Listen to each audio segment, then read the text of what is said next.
Olá, Débora, muito obrigada por estar aqui com a gente nesse bate-papo sobre arte e educação.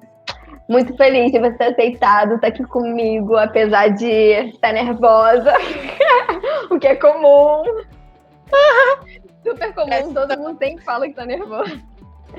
A Débora, ela foi minha colega de... Colega não, amiga. A Débora foi minha colega e minha amiga de faculdade. É um prazer ter você aqui. Muito obrigada.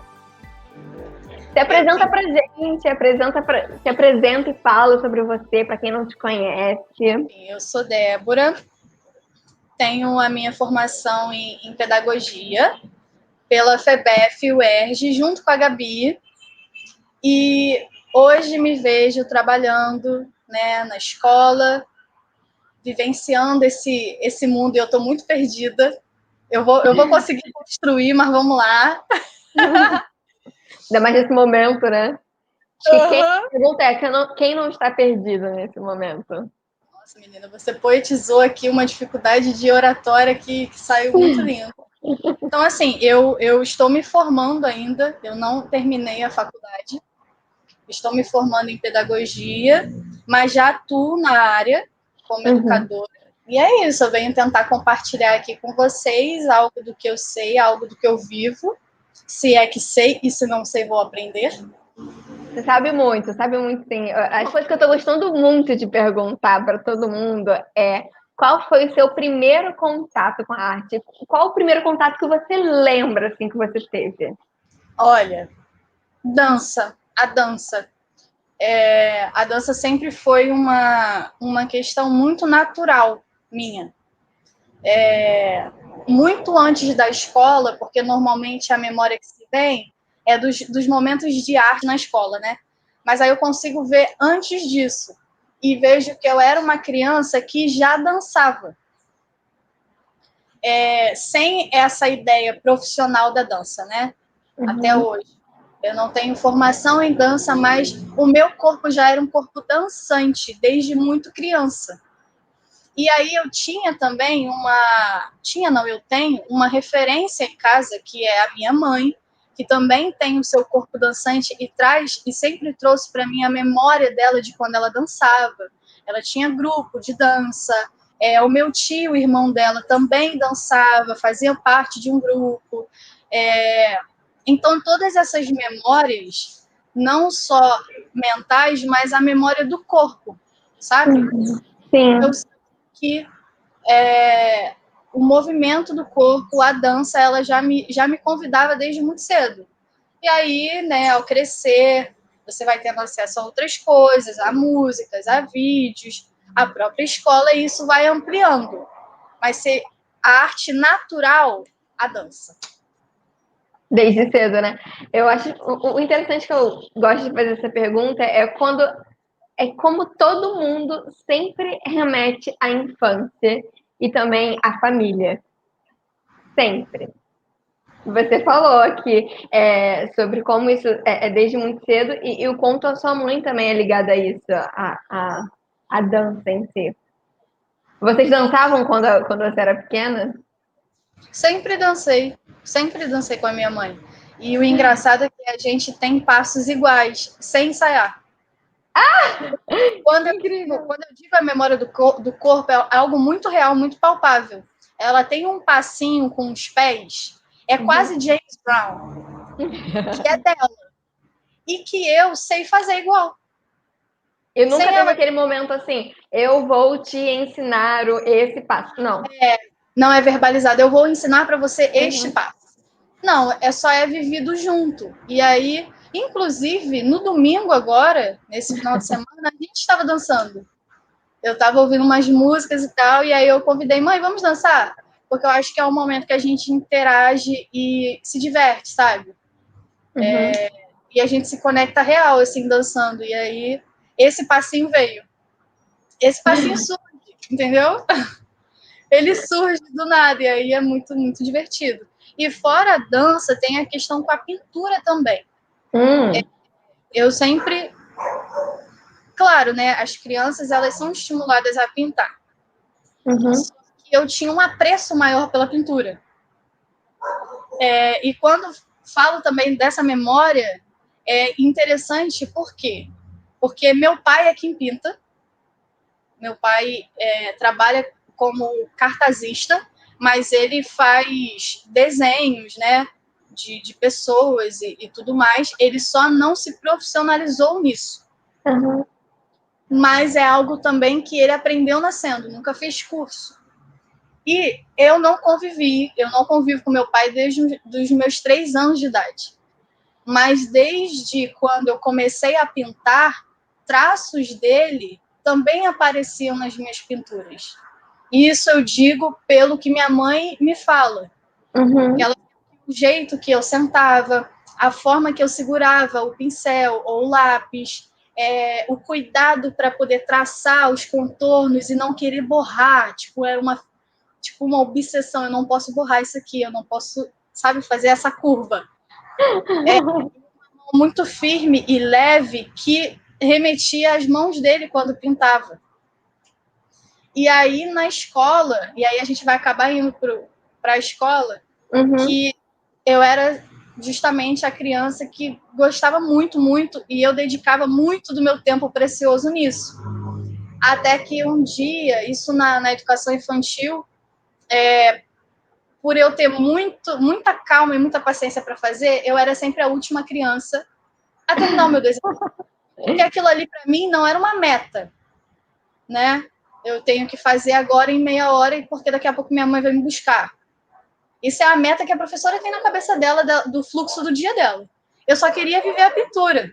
E aí ela virou para mim e falou assim: Débora, sua mãe já está no portão te esperando e você é sempre a última criança a acabar. E eu nunca esqueci a fala dela. Eu devia ter 5, 6 anos. Uhum.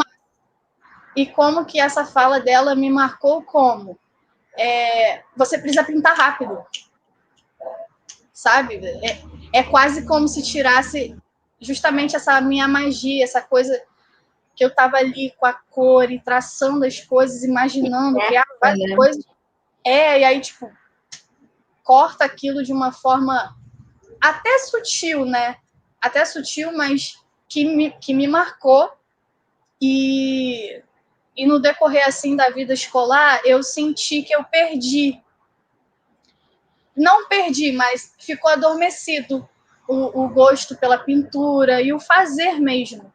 Então, por muitos anos, eu não pintei mais, que era uma coisa que eu super gostava. Inclusive, até desenhava bem, cara. Até desenhava bem. E eu conseguia olhar uma figura e copiar igual, sabe? Uma coisa. Tanto criar o meu quanto fazer igual. E desde muito nova. E aí eu fui perdendo, fui perdendo, fui perdendo.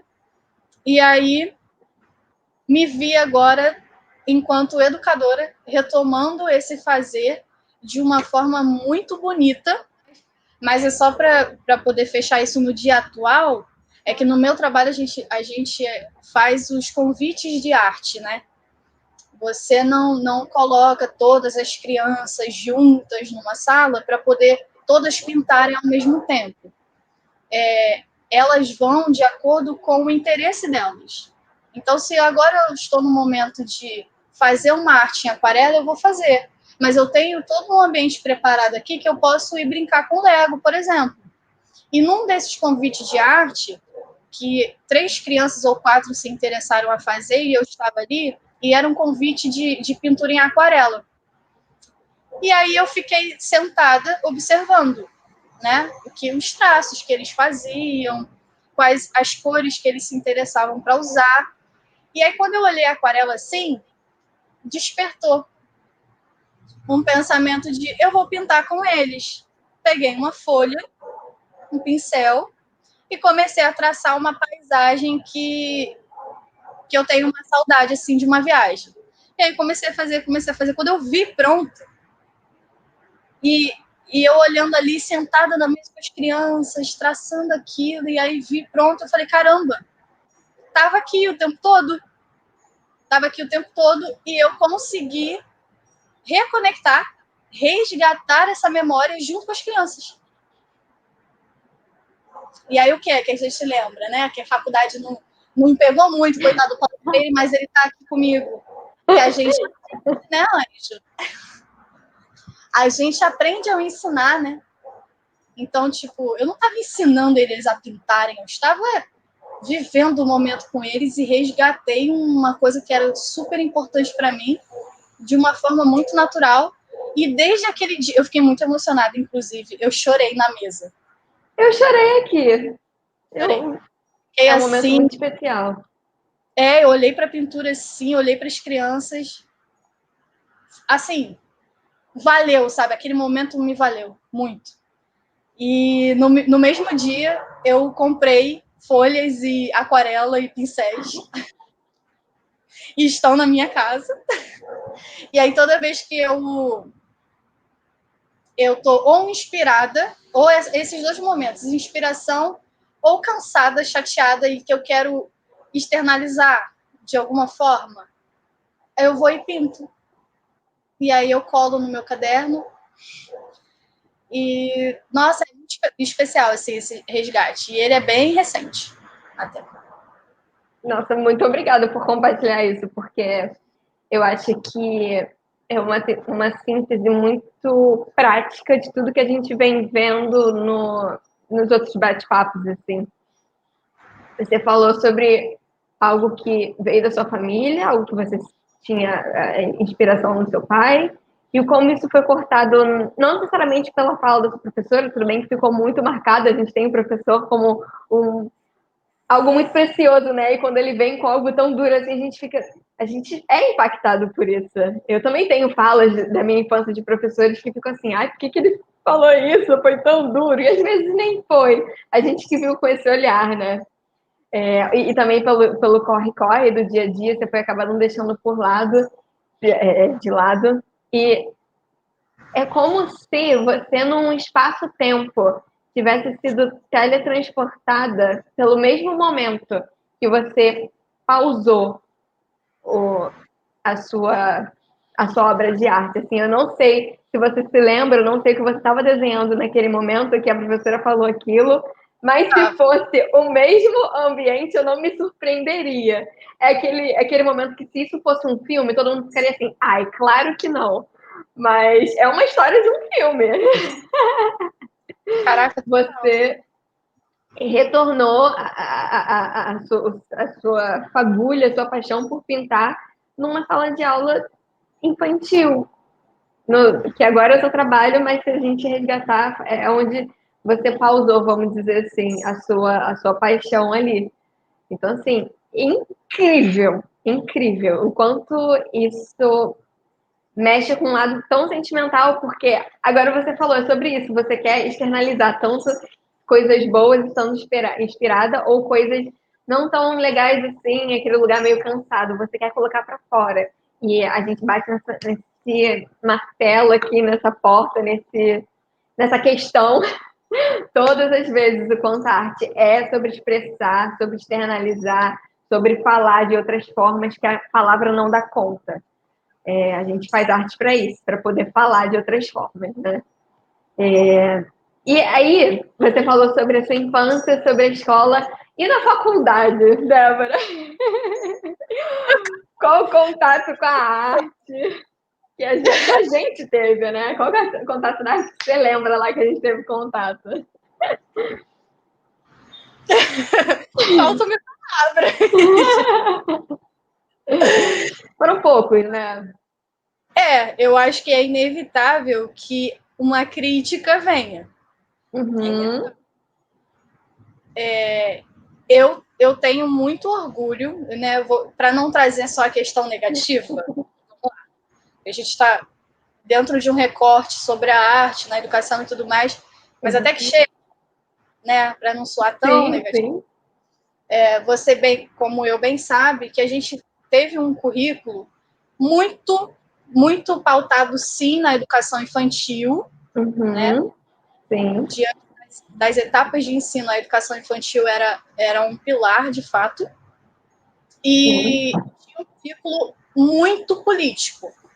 no sentido de entender a escola como esse espaço político, a educação como uma ferramenta política e tudo mais, e tudo o que a gente consegue entender a partir disso, da sociedade, do estudo da escola, da nossa história, do nosso país até, né, do que a gente é, enfim, vai trazer esse resgate mesmo da história, da educação e tudo mais.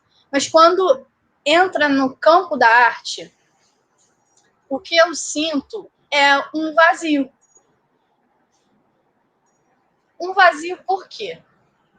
A gente está dentro de um curso de pedagogia que tem o principal trabalho crianças, que tem como a sua maior expressão a arte do brincar.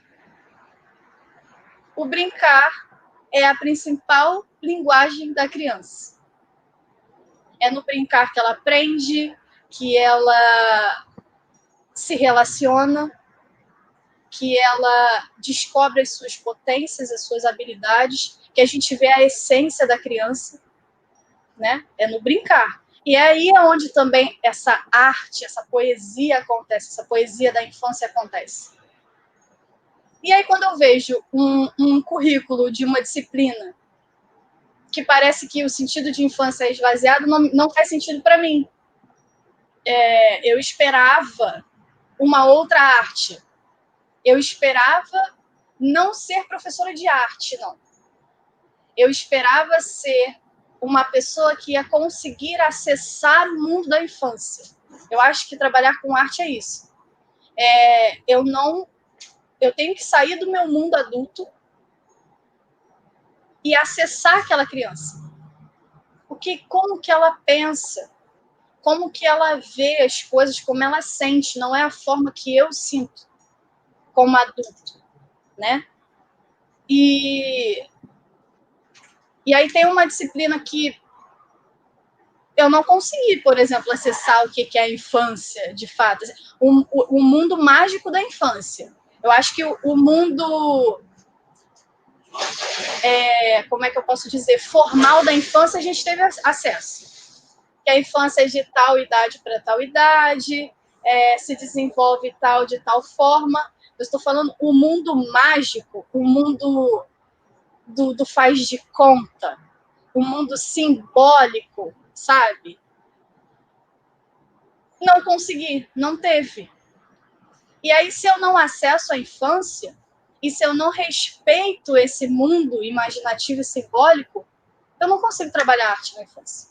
E a gente tem uma dificuldade de conversar com eles, né? E digo até de igual para igual, assim, porque eu acho meio. Acho desigual a gente falar com a nossa forma de falar. Né? Eu não acho que a criança tem que tentar entender a gente, acho que a gente tem que tentar entrar e trazer e fazer seduzir pelo ambiente, pelo como a gente fala, né? Acho muito interessante a forma que você falou sobre o simbólico. A gente teve, né, contato um pouquinho ali, um pouquinho acolá, assim, quando a gente achava que ia entrar, aí ia embora, acabava o período. Aqui eu entrevistei o Vacari e ele falou sobre isso, a gente falou sobre isso, o quanto é mínimo ainda, e quanto ele tenta entrar cada vez mais no currículo e provocar a gente com um pouco mais de arte. E temos fé que ele vai conseguir, ele e os outros professores que estão lá lutando por isso. Para elucidar aqui um pouquinho, o nosso curso de pedagogia é licenciatura. Tem isso também, né? Porque tem alguns que é bacharelado, ele vai para o outro lado. O nosso, que é licenciatura, ele vai para a vertente infantil mesmo e ficou nessa questão teórica, a questão prática. E isso que a gente está tentando provocar e proporcionar também, porque aqui no curso, do quanto a gente dá ferramentas para o professor poder acessar essa linguagem. E às vezes vai para além da infância, assim. A gente também consegue usar essas mesmas linguagens para os jovens e para os adultos e para para todo mundo, assim, enquanto a arte é elucidativa e também conversa com todas as infâncias, né? Porque a nossa infância não morre, a nossa criança interior ela não morre, ela tá aqui. A gente coloca ela de lado, a gente ignora, a gente maltrata, porque a partir do momento que a gente ignora, a gente está maltratando a nossa criança, a gente não está cuidando dela, a gente não está fazendo bem a nós mesmos e a gente deixa de lado. Então, o quanto é importante mesmo esse momento de você pegar o seu desenho e extravasar naquele momento, sabe? É um momento simbólico. Eu acho que é isso que ficou muito marcado para mim, quando você falou do simbolismo e do lúdico mesmo. Mas é justamente essa questão que você trouxe do eu criança, que é o que vai dialogar na educação infantil. Eu sei que o ponto da conversa ele vai chegar lá, mas é justamente isso. E quando você falou também da questão do adulto, né? Que o adulto ele usa a linguagem dele e quer que a criança entenda. Porque a gente a gente tem uma arrogância adulta de que a gente sabe mais e que a criança vai aprender a partir do que eu falo para ela. E aí a gente ignora o que ela entende sobre o mundo, o que ela sente, que ela é um ser que tem sentimento, que ela tem frustrações, que ela tem o próprio tempo.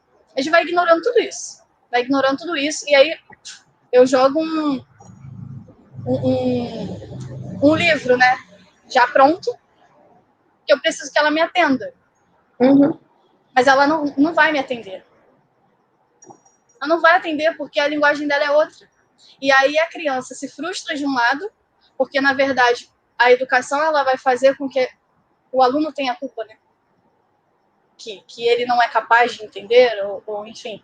Então, o aluno se frustra, a criança se frustra, e o adulto porque vai perpassar por vários sentimentos, né? Então, essa questão que eu estou falando de acessar a linguagem da infância é resgatar a sua infância, o seu eu, não é ensinar arte, porque eu acho que também, quando eu tive essa disciplina na faculdade, eu também vim muito de um lugar de eu vou aprender a fazer coisas, como se fosse recurso concreto, de eu vou fazer isso em sala de aula. Hoje eu já acho que não é bem isso. Eu acho que até pode ter, porque isso é muito rico. De fato, assim, quando a gente não tem contato com questões manuais, música e dança, e você entra para a pedagogia enquanto professor, você está realmente muito longe desse acesso. Então, você também tem uma disciplina que agregue e que traga esses recursos que você possa usar concretamente, show. Mas também não ver a disciplina de arte como só esse lugar de ensinar coisas, ou brincadeiras, ou não sei o quê, mas de acessar mesmo a linguagem, sabe? Uhum. Muito bem. A gente já falou sobre a sua infância, sobre a escola, sobre a faculdade, e agora você está lá no Espaço Cria. O Espaço Cria conversa muito e fala muito sobre arte e educação. Queria que você falasse um pouco assim sobre primeiro, como foi seu primeiro momento lá? Primeira coisa, botei o pé dentro do Espaço Cria. Como foi para você? Primeiro momento que eu coloquei o pé, que eu olhei, eu pensei, isso existe? Eu entendo. Porque assim, né, vamos ser realistas. Todo lugar tem problema, né? Até porque os lugares, eles são vivos porque existem vidas ali, e vidas são pessoas, e pessoas têm suas questões, e isso, quando interage, também tem outras questões, mas tirando isso, o lugar, a intenção, a essência do que ele é pensado, para que é pensado, chego naquele espaço e penso, ele existe? E justamente foi essa frase. Por quê? Porque quando a gente é estudante, mesmo que a gente aprenda que existem coisas do tradicional que a gente... não é legal repetir isso, uma educação de 60 anos atrás. Mas também, qual é o outro caminho de fazer diferente? se o que eu tive acesso enquanto estudante foi uma educação tradicional, quando eu acesso à faculdade, embora também me traga alguns caminhos, mas eu acabo ainda me confrontando com o tradicional, você sai sem muita perspectiva de um outro mundo, digamos assim. Uhum. E eu me recordo muito, inclusive até da própria Isabela, que a gente tinha uma ideia quase utópica mesmo de educação, né? A gente sabe essa coisa do jovem sonhador, estudante sonhador, de, cara, a gente vai abrir uma escola e essa escola vai ser assim, assim, assado, vai ter isso, isso, isso. Tudo que a gente acha que é falha e que não funciona, vamos fazer diferente para que aquilo funcione. E quando eu chego ali, eu vejo que é um espaço que era um espaço quase como aquele que eu sonhei. Por isso que pareceu uma utopia. Eu não conseguia, naquele momento, enquanto estudante, pensar. Realmente, eu não tinha tido acesso. Claro que outras pessoas, numa outra vivência, em outros espaços acadêmicos e educativos, já teriam tido acesso a escolas como CRIA. Eu não tinha tido. Uhum. Eu não sabia da existência desse tipo de educação, entendeu?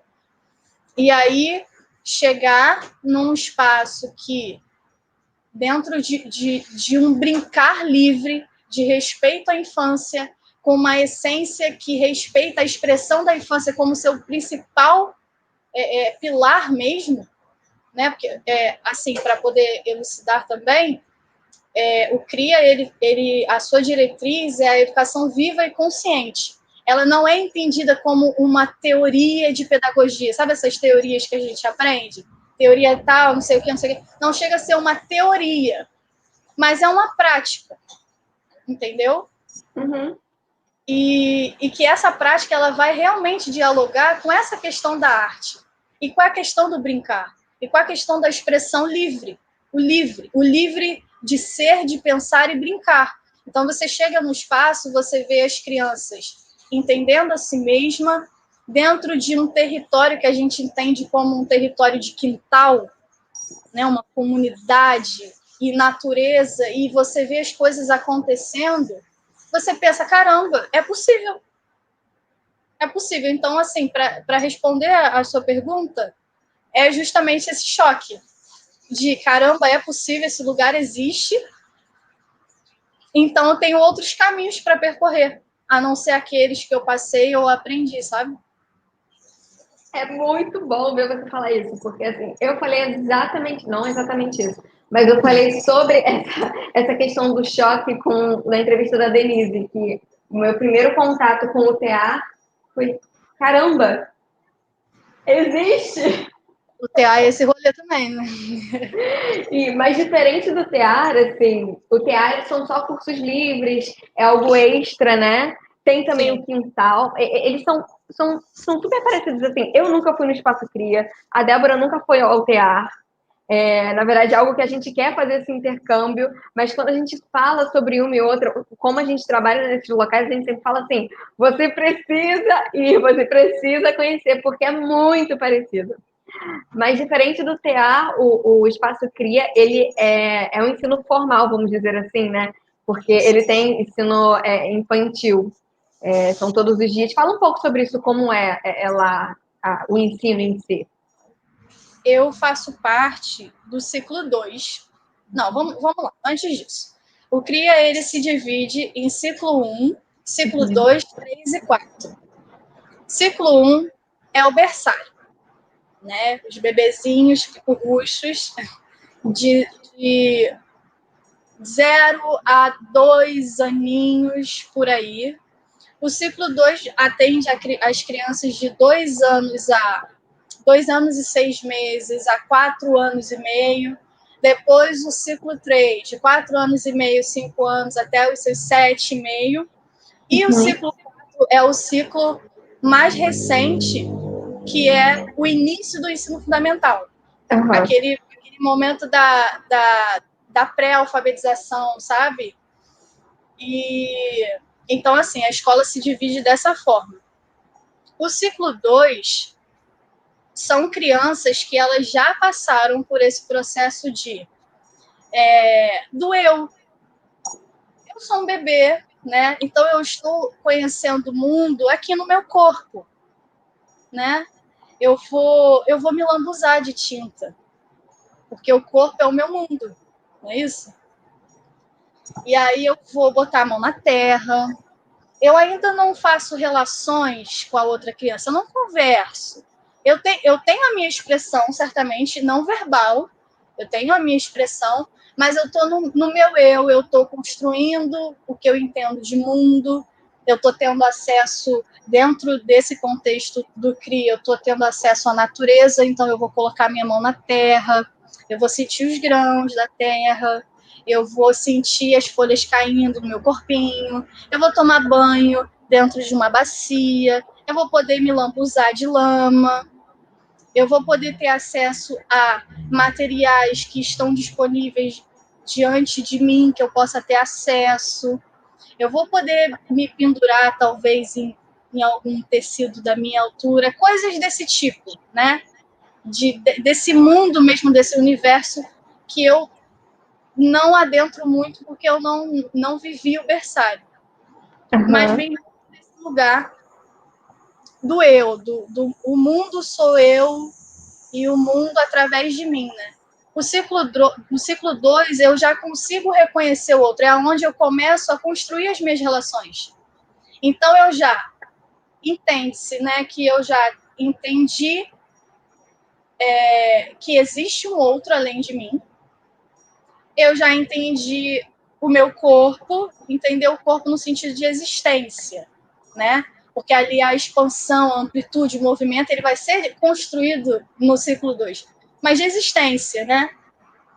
E aí eu vou começar a construir o meu brincar coletivo, eu vou construir as minhas novas relações, eu vou explorar em movimento. Então eu vou subir, eu vou pular, eu vou correr, eu vou me esconder, eu vou criar esconderijos, eu vou tomar banho de mangueira, eu vou conversar com os insetos, eu vou olhar a visita do beija-flor, eu vou acessar os materiais de coordenação motora, de jogos simbólicos, de casinha, boneca, Lego, animais, eu vou pintar. Tudo isso é desenvolvido no ciclo 2, né? A coordenação motora fina, porque as crianças nessa faixa etária, elas não vão aprender a ler, como muitas escolas tradicionais, elas forçam esse movimento à criança, né, muito cedo, de que ela tem que aprender a ler e escrever. Ela precisa acessar tantas outras coisas antes da mão dela pegar no lápis. Ela vai precisar brincar de muita massinha, ela vai precisar fazer muita cobrinha, muita comidinha com os dedos, vai precisar usar lápis e pincéis, vai precisar fazer recorte, vai precisar pegar coisas na natureza e fazer colagem. Isso tudo é já uma construção para quando ela vier assim acessar esse mundo letrado, né? E esse mundo letrado não, a alfabetização em si. Porque o ciclo 2, a preocupação porque parece que tem dois momentos do ciclo 2, que é a criança que chega ali do ciclo 1 e a criança que ela já está espichando o olho para o ciclo 3. Tem esses dois momentos. Então, no ciclo 2, quando eu chego, é isso, eu vou querer explorar esse quintal, eu vou querer ver e viver essas possibilidades de corpo que eu tenho ali, e né, de acordo com o meu desenvolvimento, eu vou construir essas relações, os meus interesses nesses materiais pedagógicos, né? A criança que já está nesse processo do ciclo 3, ela já acessa letras, números, a partir também eu vejo da minha vivência com as crianças que eu convivo, é que elas vão usar as referências de acordo com a própria vida. Então, elas estão começando, algumas já, a acessar as letras a partir da letra do nome dos pais, A idade é uma coisa interessante, os números, o acesso aos números, porque é a partir da idade que elas têm. Então, os 4 anos me parece ser um ano de muita importância, porque eu já tenho 4 anos, eles usam muito essa frase. Eu já tenho 4 anos, eu vou fazer 5. Eu já sei muita coisa. O 4 traz essa importância de, poxa, eu já estou indo quase para o ciclo 3, eu já vou aprender outras coisas. Parece que esse mundo aqui não me cabe mais, eu preciso crescer. E aí você já vai acessando os números e as letras e as cores dentro de um universo letrado. Então é isso, é você ter um ambiente preparado, porque a vida já é letrada, na verdade, né? Porque se você for pensar, a criança quando sai com a família, ela vai ver o ônibus, ela vai ver o carro, ela vai ver o mercado, tudo isso tem letras, tem números, né? Ela só ainda não acessou a habilidade de codificar aquilo.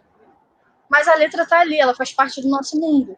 Então, quando a gente percebe que as crianças elas já estão acessando esse interesse, não é forçado, o interesse, a partir do desenvolvimento dela de letras e números, você já consegue colocar letras dentro da sala. Se a criança tem, por exemplo, interesse por espécies de dinossauro, a gente tem um quadro na sala porque as crianças trazem muito essa referência dos dinossauros. E aí a gente, a partir do interesse delas nas letras, a gente recebeu um quadro com todas as espécies de dinossauro e é um abecedário. Então, tipo, ela vai lá interessada no dinossauro e ela vai ver a letra A ou vai ver a letra D, que é de Débora. Você tá entendendo? Uhum. E também tem a questão do desfraude, o ciclo 2 com crianças menores, se ainda não desfraudaram, a gente vive o desfraude dessa criança. Procuramos ser o mais respeitosos possível, assim, de ter esse diálogo vivo com a família, de saber como que eles fazem esse processo em casa, para que a gente possa ter quase uma mesma linguagem, sabe? Então, eu vou dar um exemplo, eu não vou citar nomes, mas assim, tinha uma criança que ela estava em processo de desfraude. Ela voltou no início do ano agora com fralda.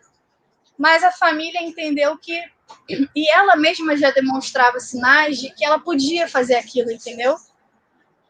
E aí a família conversou e perguntou se já podia ser o momento dela passar por esse processo.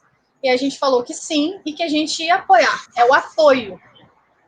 Então eles usavam um termo muito específico em casa que era o sanitário. E a gente tem a mania de falar banheiro. Sim. Vamos ao banheiro, não sei. A família especificamente tinha essa linguagem. Filha, vamos ao sanitário? Então, quando a gente entendeu que usar esse termo ia aproximar e trazer um ambiente seguro para ela, as coisas fluíram. Então, o convite que você fazia era: Fulaninha, você quer ir ao sanitário? Você quer ver se tem um xixizinho guardado? E aí você vai criando também quase um mundo mesmo imaginativo também para poder fazer com que aquilo seja mais prazeroso, digamos assim. E aí o desfraude aconteceu em pouquíssimo tempo, assim. A partir do momento que ela se sentiu segura, aqui eu também posso confiar, aqui eles vão me entender, vão entender e vão respeitar o meu corpo, o desfraude aconteceu. Então também é um ciclo que a gente vive o desfraude, vive a questão da alimentação e muitas outras coisas, mas vou fechar para você poder. Você falou muita coisa, assim. Mas Falou, primeiro de tudo, falou com muita afetividade. Foi muito bonito de ver você falando com muito carinho. Também falou sobre o cuidado com o ambiente, falou sobre o cuidado com o outro, falou com essa questão de incluir a família. É claro que, assim, como a gente está falando do berçário, a gente está falando sobre o momento que a troca com a família é essencial. Mas eu acredito que isso não é algo que precisa se perder. Isso acaba se perdendo muito, né?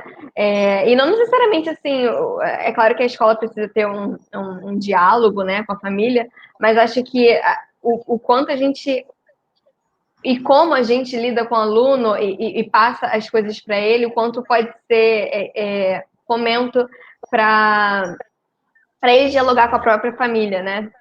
E isso depende muito da forma que a gente lida com e como a gente vai trazer para ele. Mas você tocou num ponto muito específico, assim, que é a organização do ambiente, e o cuidado do que vai estar no ambiente e como ele vai ser organizado é essencial para o aluno, assim, o quanto ele vai se interessar por estar ali.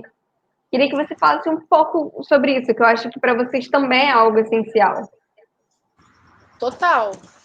Eu situei assim, alguns pontos do ciclo 2 e senti que eu dei uma viajada em quais são os pontos assim que a escola traz, entendeu? E não o ciclo 2, que é justamente essa rede, essa ideia de comunidade, né?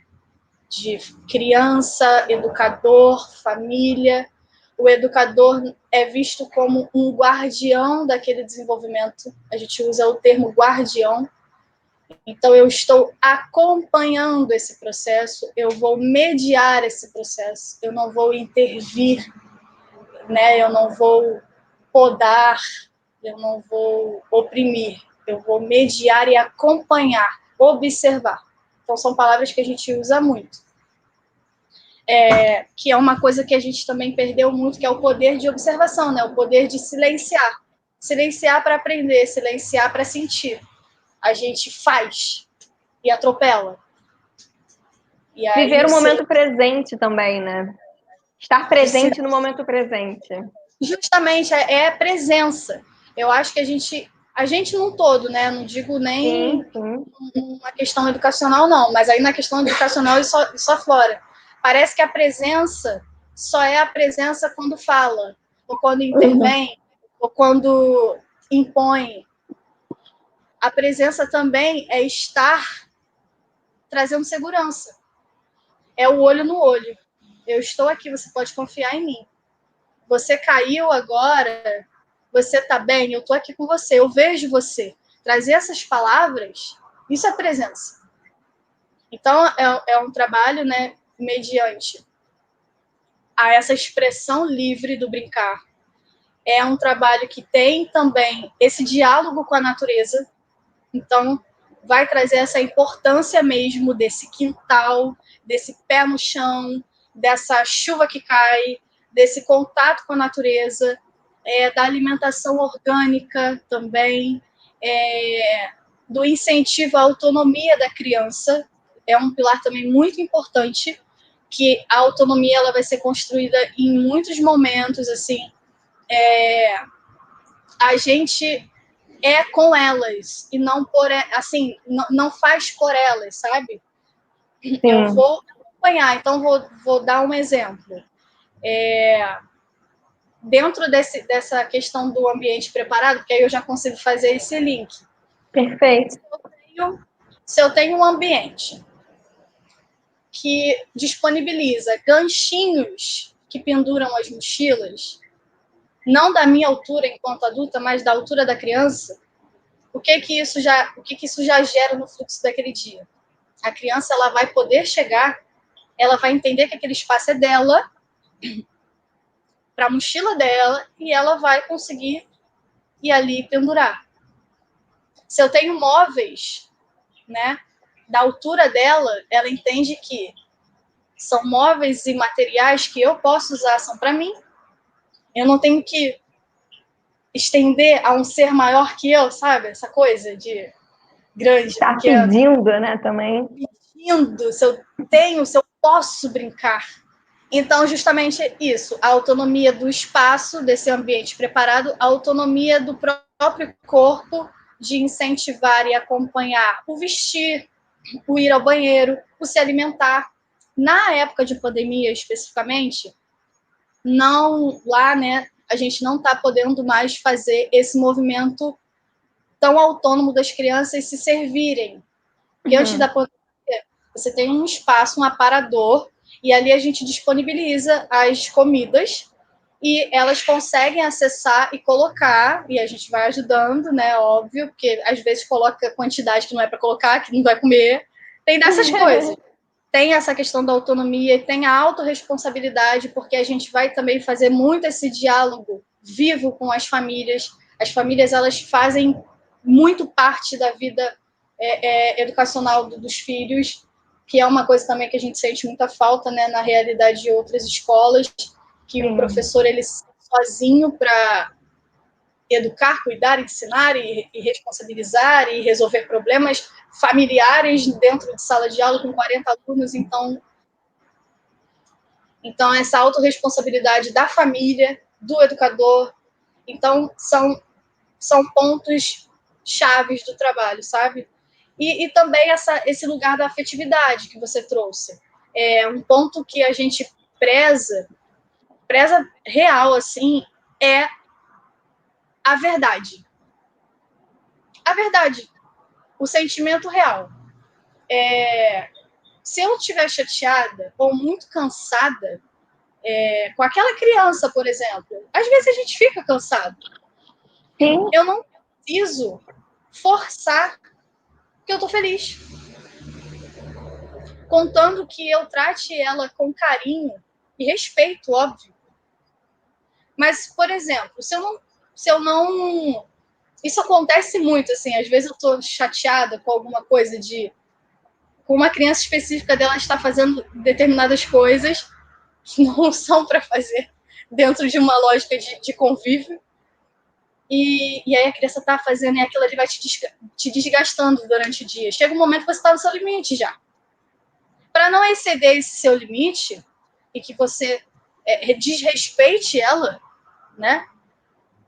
Você respeita o seu espaço também. E aí quando a criança chega para você e fala assim, vamos brincar de tal coisa, porque para ela aquilo já passou. A criança ela não guarda. Ela amiga agora, 2 minutos depois, você já é amiga dela. Só que o adulto, ele segura aquilo por mais tempo, né? E aí, eu não me sinto culpada em dizer, olha só, fulaninho, agora eu não estou me sentindo bem para fazer isso. O meu coração, ele tá triste. Ou eu estou cansada. Ou a minha voz, ela foi tão falada hoje, ela já saiu tanto aí pela natureza, pelas árvores, que agora o meu corpo, ele não tá podendo. E a criança poder também entender que você tem sentimento, que você não está sempre disponível para ela, sabe? Então, esse lugar da afetividade real, dela poder encontrar em você esse lugar de escuta, de segurança, e de você também poder ser real para ela. E ser real até nas questões de desenho, por exemplo. Dessa coisa que a criança faz um desenho, ou qualquer arte, vira para você e você fala, ai, que lindo! Aí para o outro você fala, ai, que lindo também. Ai, nossa, que lindo. Não tem, cadê a subjetividade? Porque você só quer calar ela, que ela tá te mostrando o que ela fez. Então, uma linguagem que eu costumo falar é, o que você fez? Me conta. Quais são esses traços aqui? Você botou essa cor, você gosta dessa cor? Ela vai contar o que ela fez, por que usou aquilo, e eu não vou ir no meu automático de dizer, ai, tá bom, tá lindo, para 10 crianças diferentes, sendo que cada uma tem um desenho, um traço e um gosto diferente, sabe? E respondendo a sua pergunta sobre o ambiente preparado é também uma parada que a gente não teve acesso na faculdade, né? Se a gente for pensar. Uhum. Maria Montessori está aí para mostrar isso. Eu só descobri essa mulher depois que eu saí da faculdade. E aí a gente vai trazer, sim, a influência justamente desse trabalho que Maria Montessori trazia. Uhum. Perfeito.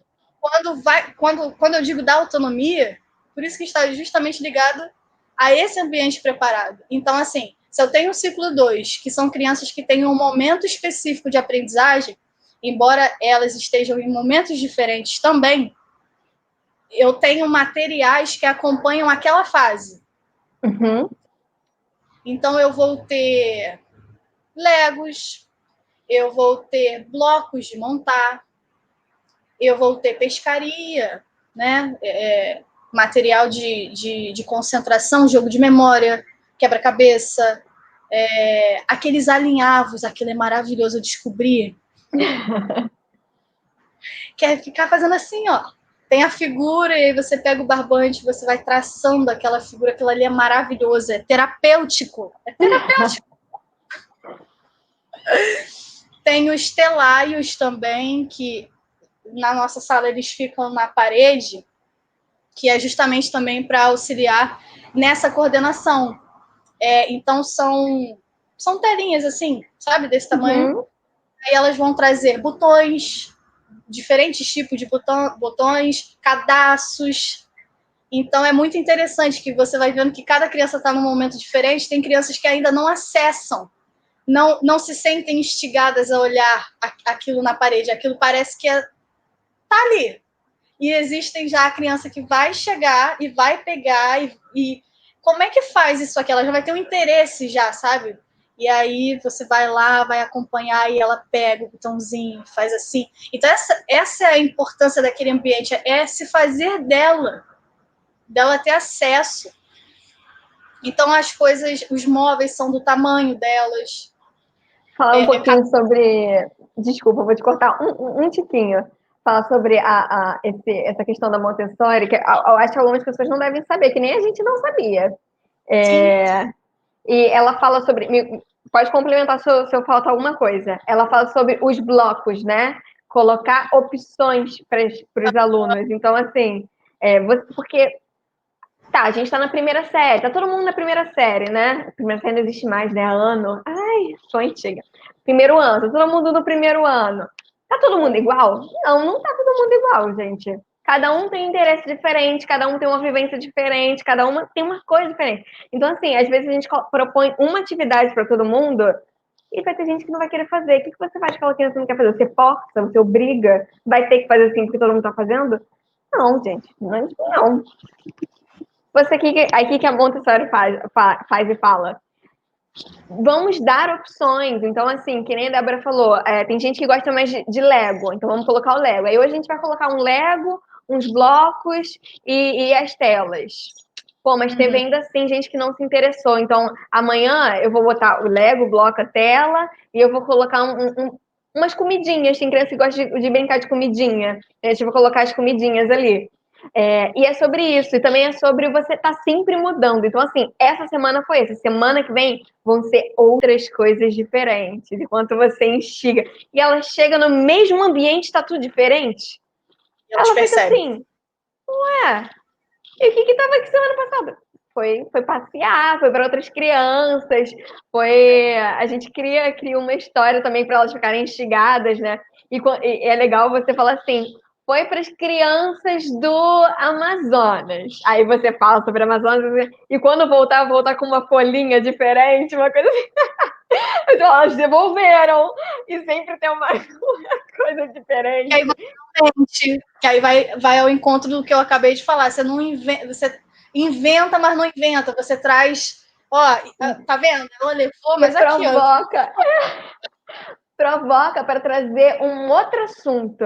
E não do hoje vamos falar sobre Amazonas. Não! Aí você traz uma folha que realmente tem lá e você pede, né? Aquela coisa de professor. Ai, quem é que vem do Amazonas? Ou que folha é? Aí você vai lá no local para pegar a folha que é.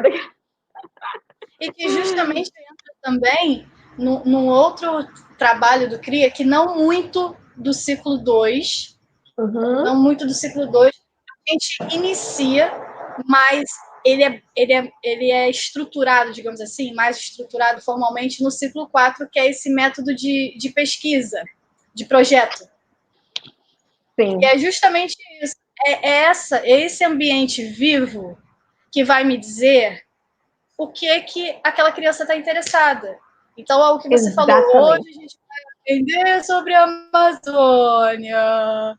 Mas tem 10 crianças que querem saber sobre a Amazônia, mas tem 2 que estão querendo saber sobre as espécies dos insetos, que está super empolgada com as árvores e querendo saber que árvore é aquela. Então, o projeto ele nasce disso, é do interesse real, que aí você vai desenvolvendo, né? com aquela criança. E essa questão que você trouxe de trocar o material quando ele não faz mais sentido. Isso é super real. Porque você monta no primeiro momento todo aquele espaço de acordo com aquilo que você entende que a criança está, né? O educador que já acompanha aquelas crianças por um tempo, ele, né? Então já está aquilo preparado. Chegou, está vivendo, passou um mês, mas tem um brinquedo não, porque a gente acaba perdendo, né? Um material que se perde. Sabe que se perde? Perdeu o interesse. E aí você começa a olhar para aquilo. E aí, na verdade, o problema não é a criança, é dizer que ela já passou por aquele momento ali, ela já explorou, ela já entendeu e já não faz mais sentido estar ali. Então, eu não vou passar um ano letivo inteiro com aquele material porque tem que estar ali.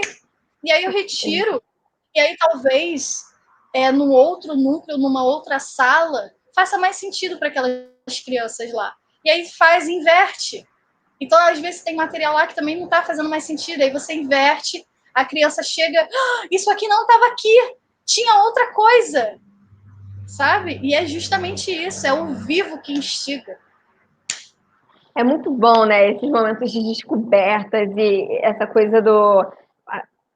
Você falou muito sobre essa questão do vivo e do estar presente e do olhar, do cuidado. E é muito bom ver isso, saber que isso funciona em outro local também, porque a gente sabe, né? Eu tô no Tear, você tá no CRIA, então, assim, quando a gente troca e fala sobre esses lugares e o quanto isso tá ali presente, o quanto é visível, o quanto funciona. E, assim, eu ouso dizer que funciona muito mais do que educação formal. Porque é uma educação que faz sentido. Faz sentido. E, assim, não faz sentido só para gente, o educador, porque às vezes faz sentido para a gente, mas não está fazendo sentido para o aluno. Ou às vezes nem faz sentido para a gente, só faz sentido para aquela regra que foi imposta há muito tempo, ou sobre aquelas coisas que a gente precisa seguir, não está fazendo sentido nem para o educador e nem para o educando. Então, assim, o quanto a arte traz esse lugar do fazer sentido, e quanto fazer sentido é importante, né? Porque o que é isso que a gente está aprendendo, o que é isso que a gente está ensinando, né? Eu tinha muitas outras perguntas para fazer, mas eu sinto que a gente foi respondendo ela aos poucos. Mas ainda tem alguma coisa que você quer dividir sobre essa formação com a arte? O quanto isso te mudou enquanto pessoa? E o quanto isso você vem impactando os alunos e a família também? Ainda tem alguma coisa que você quer falar sobre isso?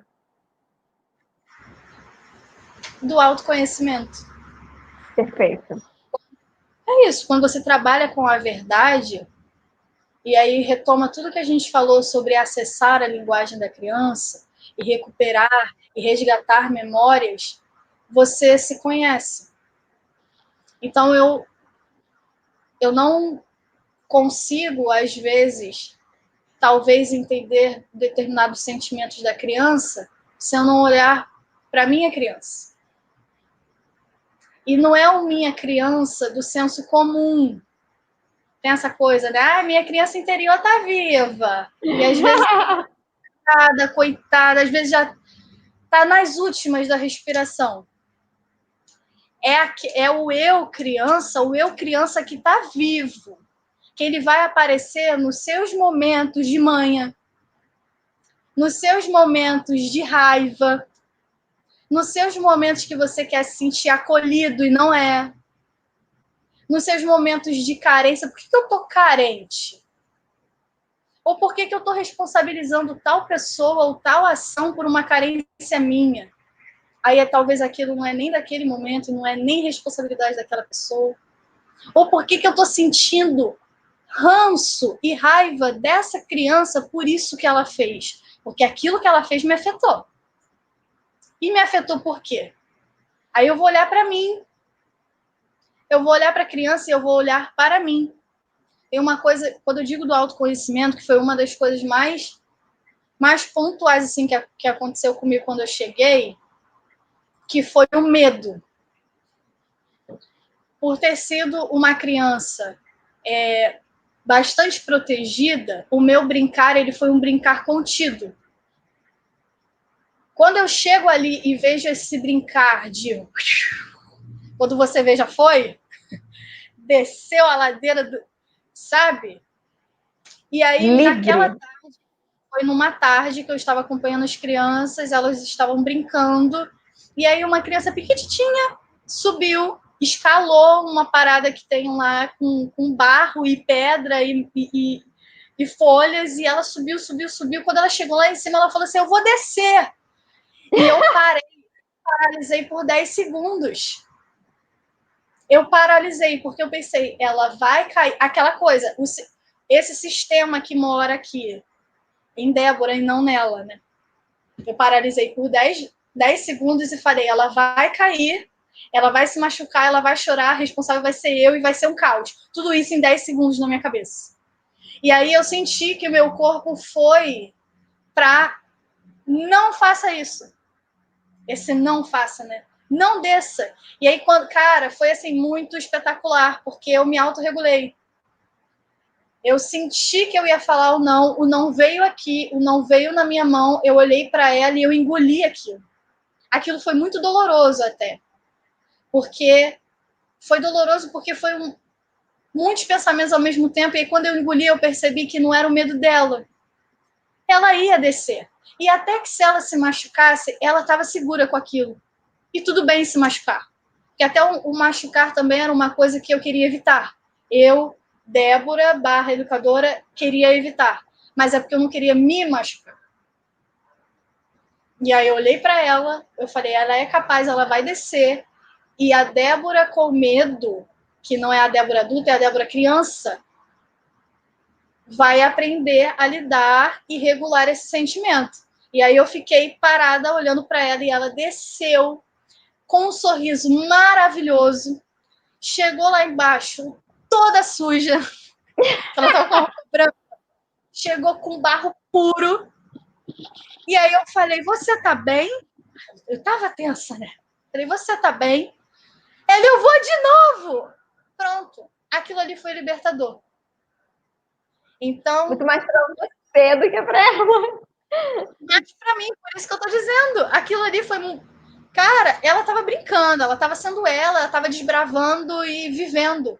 E eu estava acessando um medo que eu precisei desconstruir, acolher, porque é isso, eu não desconstruo para ignorar ele e dizer que ele não é real ou que não é importante. Eu desconstruo para acolher, entender de onde ele vem e para não projetar isso naquela criança, que também é o que muito acontece na relação de pais e filhos, né?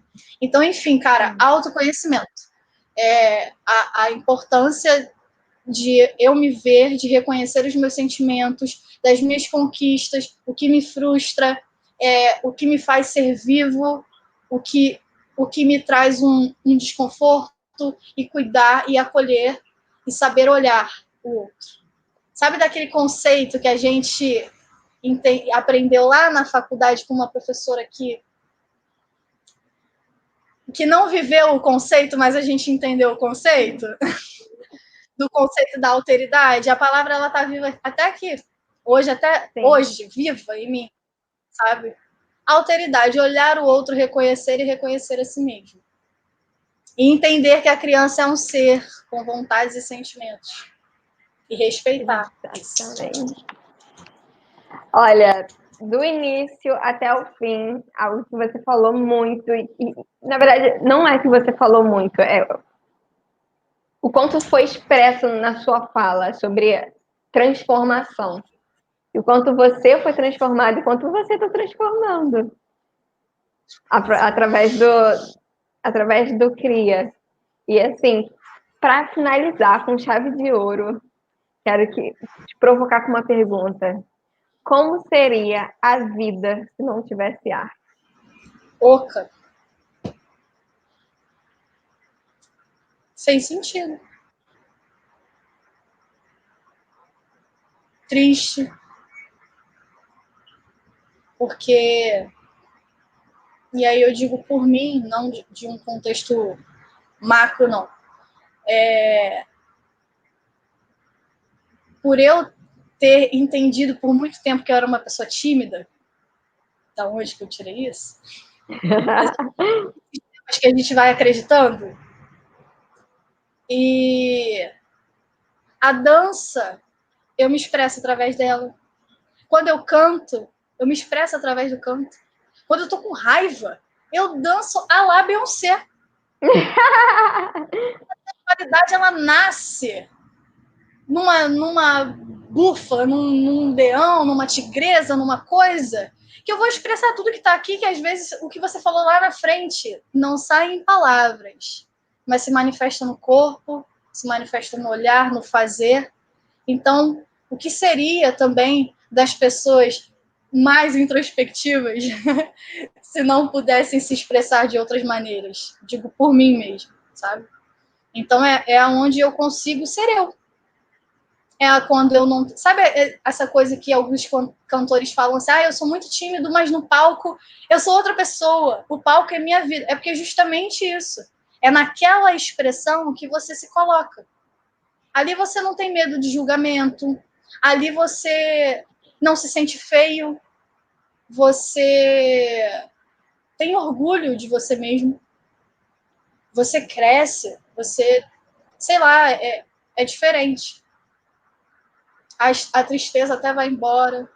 Dá uns arrepios. Sabe aquela música que toca e você se arrepia? Essas coisas. Então, é fazer sentido na vida. Sem isso, não teria. Débora, muito obrigada. Tô chorando, mas é porque essa entrevista, vamos dizer que fez sentido nessa trajetória de entrevistas. Ela traz tudo, absolutamente tudo, o que a gente falou de uma forma talvez mais formal, mais na área do teórico. Ainda assim, a gente trouxe muitas experiências, muitas vivências, mas aqui foi só sobre isso, sobre o fazer e o quanto a arte, vou dizer funciona, mas acho que a gente já entendeu que ela funciona, mas aqui a gente viu o quanto ela... Vamos dizer o quanto ela funciona. Acho que eu não tô com a palavra certa aqui nesse momento, mas acho que o sentido foi expressado. Quanto ela é viva e traz vida. Talvez para trocar a palavra funciona. Perfeito, funciona muito ruim, né? Mas é isso. Aqui ela... Aqui a gente viu o quanto ela trouxe vida e o quanto ela traz vida. Muito obrigada, de verdade. Para quem começou falando que não sabia o que ia falar, deu um banho e falou muito bem. Muito obrigada, Débora. Muito obrigada por tudo e por tanto. Eu que agradeço. Me sinto realmente importante. Sabe? Vem desse lugar da importância de o que eu vou falar importa para alguém, sabe?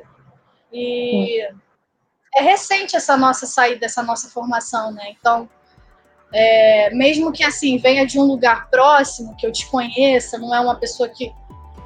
É um lugar de importância para mim. Então, se eu estava com dificuldade de falar e ainda sinto que eu estou com dificuldade de falar, é porque justamente isso, é algo novo, é algo que eu aprendi, estou compartilhando, então eu agradeço. Agradeço o espaço, assim, a escuta.